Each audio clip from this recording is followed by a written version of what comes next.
The first light of dawn hadn't yet fully set on the ground. The dampness of the night still clung to the edges of the grass and the wet soil. A light fog drifted over the ground, stretching up to the door, and in this silence, Aru was the first to awaken. Her eyes instantly began to absorb the surrounding soil. The world had never been straight for them.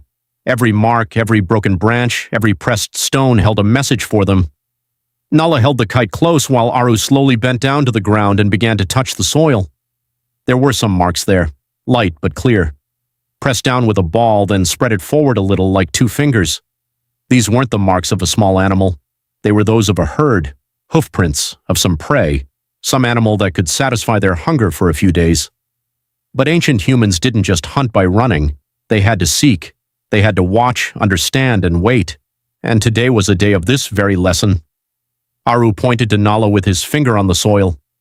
Nala bent down and looked at the mark. Keto was still small, but his eyes were sharpening. He was realizing that the ground is not silent. The ground speaks. All that was needed was to understand its language. Sunrise slowly began to rise. The light increased, and with it, the marks also became clearer. Sometimes the grass would be bent, sometimes the soil would appear too wet, sometimes a slight rubbing would be visible on a stone. All this indicated that the herd hadn't moved very far, but it was also possible that it had hidden its scent by moving with the wind. Aru would stop every few seconds. He would raise his head. He would feel the wind. In the old world, even the wind was both enemy and friend.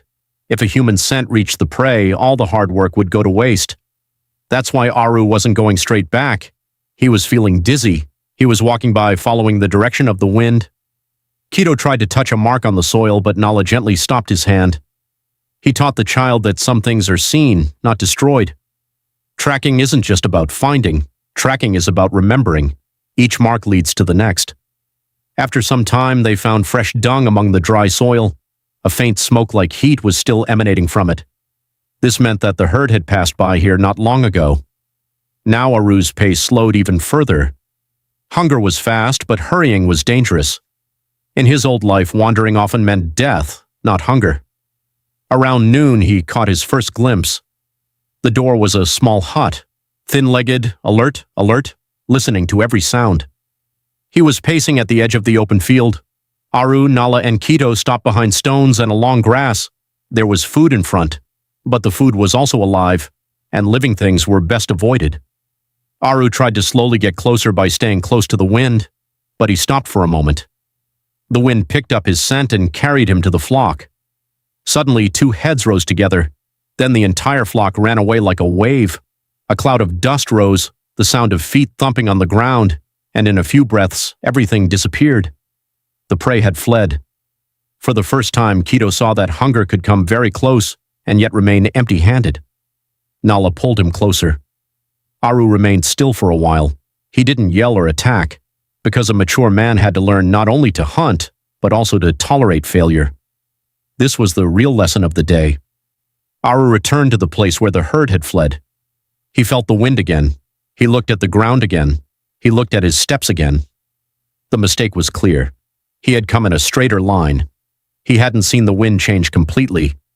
Today the prey had taught him again that force alone wasn't enough. Wisdom, patience, and time are required. The day grew hot. Dust began to fill the air.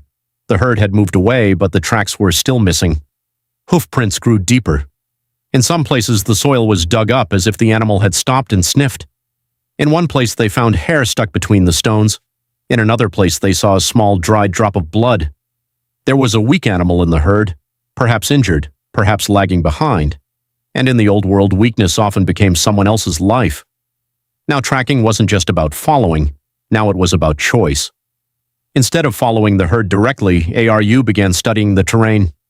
There was a zigzag path ahead, rocky slopes on both sides with only one passage through the middle. If the herd passed from above, it could cut off their momentum for a few moments. Humans weren't as fast as lions, but they were learning to use the terrain. Nala also changed her role. Today she wasn't just holding the child, she was watching, listening, and taking position. He placed Keto behind a rock, but not so far that he would disappear from sight. The first time he saw the victim, he felt like a witness.